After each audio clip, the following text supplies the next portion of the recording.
In-car dashcams are serious business due to their ability to prove who's at fault in an accident or unfortunate event, with the reduction in sizes bringing the discreetness most users desire, along with the ever-increasing insurance premiums. Now is a great time to protect yourself and invest in these miniature units. We've taken a look at some of Roadhog's offerings, not the cheapest solutions, but certainly the feature-packed high-quality units that most people desire. What if we could have such feature-packed packages in an overall smaller unit? I have one such example here. Welcome to iPixi Tech Corner, where today we'll be looking at the iPixi WinyCam V300HD.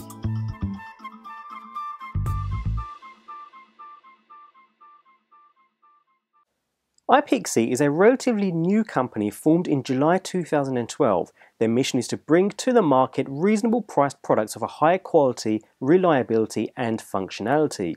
iPixi have a small range of high performance dashcams going from units that record both the front and rear of the vehicle simultaneously to units that record in full 1080p HD. Here I have the WinyCam V300HD. Priced from only £90 for the most basic dashcam in the range, but probably the one most standard motorists would go for as a basic overall package. However, is this really an overall feature-packed unit that gives the higher quality video needed? Let's start by taking a look inside the package. Okay, so at the very top we've got user manual and other such information.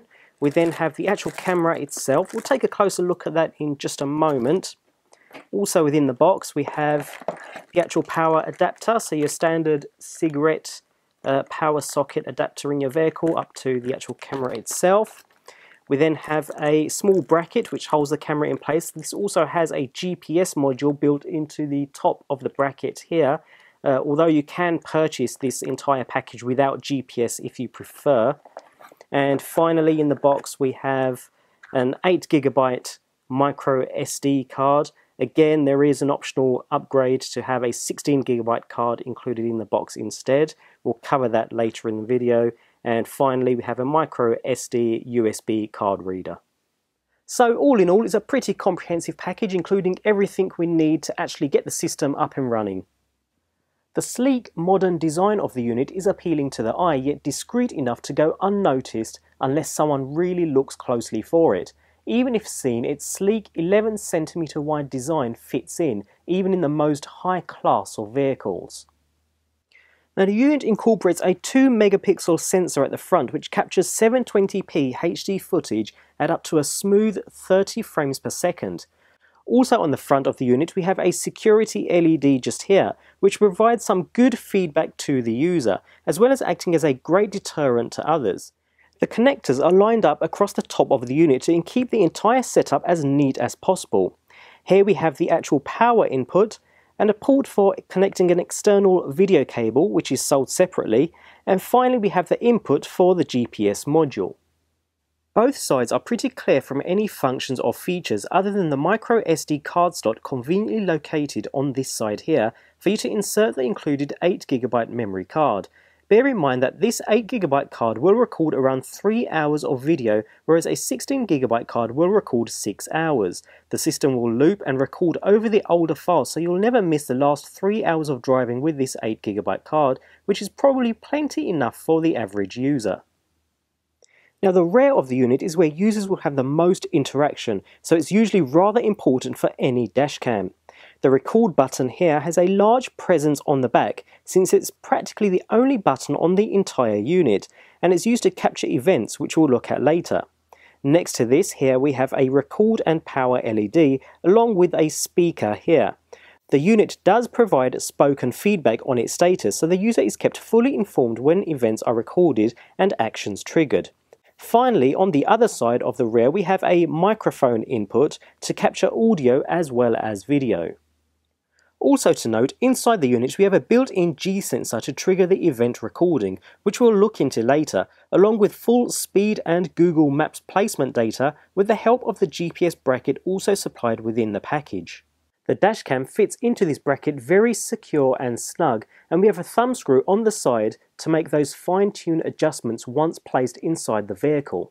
Installation within any vehicle is a very simple affair. Just clip the dashcam into the bracket, If you have the GPS package, connect the GPS antenna into the top of the camera. Next, remove the protective sticker on the sticky pad and stick to your windscreen. Ideally, it needs to be central and high up on the windscreen to capture the best field of view. Also ensure it's in a section of the windscreen that's beneath the wiper blades, so you still get a clear image even on those rainy days. Finally, connect the power connector to the top of the camera and route it round to your vehicle's power socket. You can be as neat or messy as you like here, but you do get plenty of cable to route around your windscreen and down to your power socket. Although we can now begin using the unit straight away, it will be set at its default settings. In order to refine these for your particular uses, it's best to spend a moment installing the software and configuring your recording settings. So let's go ahead and do this before we actually start using the system. Simply insert the microSD card into the included microSD USB card reader, and then insert this into your computer. Navigate into the SD card folder and double-click on the setup file to begin the installation. The software itself is a pretty straightforward and self-explanatory interface. We'll take a more detailed look at this when we view some video footage, but our point of focus at the moment is this small cog button which we press to open the configuration screen. Here we have our configuration settings which go into some depth, ranging from your recording resolution right through to your camera motion and sensor settings. It's pretty comprehensive and you can really tweak your camera to produce the results that are best suited to you. Once you have chosen your settings, simply click OK, close the software, and remove your microSD card reader. Insert the card back into your camera, and once the unit is powered on, it will read those chosen settings and apply them immediately. Once set up, you can pretty much ignore the camera and let it do its thing. It will record in the background without any further interaction needed from the user. The camera automatically powers and starts recording when you start your vehicle, and you'll receive audio confirmation of when something happens. Constant recording will start. Using the built-in G sensor, the WinyCam V300HD will detect any sharp braking, aggressive steering, or physical impact. If it detects one of these, it will hard store a 30-second file, 15 seconds before the detection and 15 seconds after. I'll brake hard here and the G sensor should detect this and save the data, marking it as an event and giving us an audible warning. And there we go, works perfectly. During any recording mode, the user of the WinyCam V300HD can manually push the record button on the back of the unit. This will create a manual event, so a 30-second saved clip. This feature can be used to record incidents that have not involved your vehicle but may still be useful to others. Let's say I've just witnessed a collision, or I feel I want to bookmark and save a particular section of the video.